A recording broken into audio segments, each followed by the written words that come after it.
ఇక డీటెయిల్స్ చూస్తే assembly parliament ఎన్నికల్లో వైసీపీని భూస్థాపితం చేయాలని టీడీపీ అధినేత చంద్రబాబు ప్రజలకు పిలుపునిచ్చారు. ఇక పాయకరావుపేటలో ఎన్నికల ప్రచారంలో మాట్లాడిన ఆయన ఎస్సీలకు సంబంధించి 27 పథకాలను జగన్ రద్దు చేశారు. ఇక అంబేద్కర్కు భారతరత్న రావడానికి మాజీ సీఎం స్వర్గీయ ఎన్టీఆర్ ఎంతో కృషి చేశారన్నారు.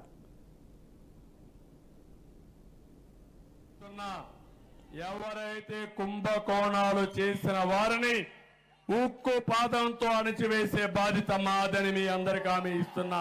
మోడీ సంకల్ప పత్రాన్ని ఒకటి ఇచ్చారు, ఒక మేనిఫెస్టో ఇచ్చారు. అందులో చూస్తే మనం ఇప్పటికే సూపర్ 6 ఇచ్చాం.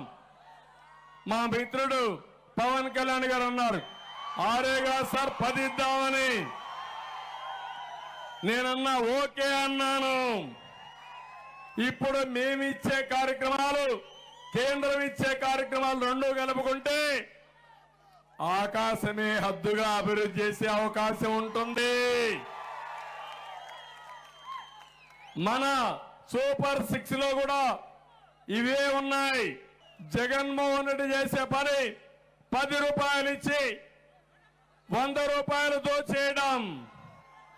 నేను చేయబోయేది 15-20 రూపాయలు ఇస్తా. జగన్మోహన్ రెడ్డి అప్పు చేస్తాడు, మీకు ఇచ్చేది చేసి మొత్తం చేస్తాడు. నేను ఇవ్వబోయేది అప్పు తేను, అభివృద్ధి చేస్తా, సంపద సృష్టిస్తా, ఆ సంపద మీకు పంచుతాను.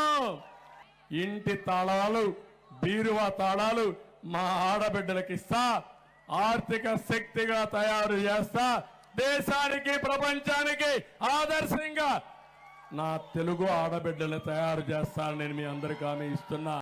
మనం గవర్నమెంట్ వచ్చేది జూన్ 4వ తారీఖు పైన, కానీ ఏప్రిల్, మే, జూన్ 3 నెలలు కలిపి 4,000 రూపాయలు పింఛన్ ఇచ్చే బాధ్యత మాదని వృద్ధులకి, వితంతువులకు అందరూ తెలియజేస్తున్నా. అందుకే కేంద్రం కూడా గరీబ్ అనే కార్యక్రమం తీసుకొచ్చి వాళ్ళు ఇచ్చే 5 కేజీల బియ్యం ఉచితంగా ఇవ్వడానికి నిర్ణయం చేశారు. అది కూడా కంటిన్యూ అవుతుంది. ఈరోజు జగన్మోహన్ రెడ్డి చేసే మోసాలు మీరు చూస్తే ఏది ఇవ్వకుండా కేంద్రం ఇచ్చిన డబ్బులు కూడా ఈయన అకౌంట్లో వేసుకుని ఒక స్టిక్కర్ వేసుకుంటున్నాడు తప్ప ఇంకోటి కాదని చెప్పి కూడా నేను మీకు తెలియజేస్తున్నా. ఎక్కడి నుంచో వచ్చాడు, అక్కడ ఎమ్మెల్యే, అక్కడ చెత్త, ఇక్కడ బంగారం. ఇక్కడ చెత్త ఎక్కడ పోయిందో నాకే తెలియదైతే.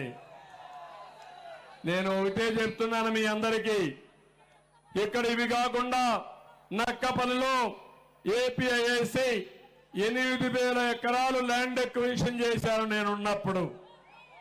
ఇప్పుడు హామీ ఇస్తున్నా, పరిశ్రమలు తీసుకొస్తా, పెట్రో కెమికల్ కారిడార్ కూడా ఆ రోజు ప్రణాళిక తయారు చేశాం. అవన్నీ తీసుకొచ్చే బాధ్యత నాదని మీ అందరికీ హామీ ఇస్తున్నా. ఈ పిల్లలు ఎక్కడికో పోవక్కర్లేదు, ఇక్కడే ఉద్యోగాలు ఇప్పించే పరిస్థితిలో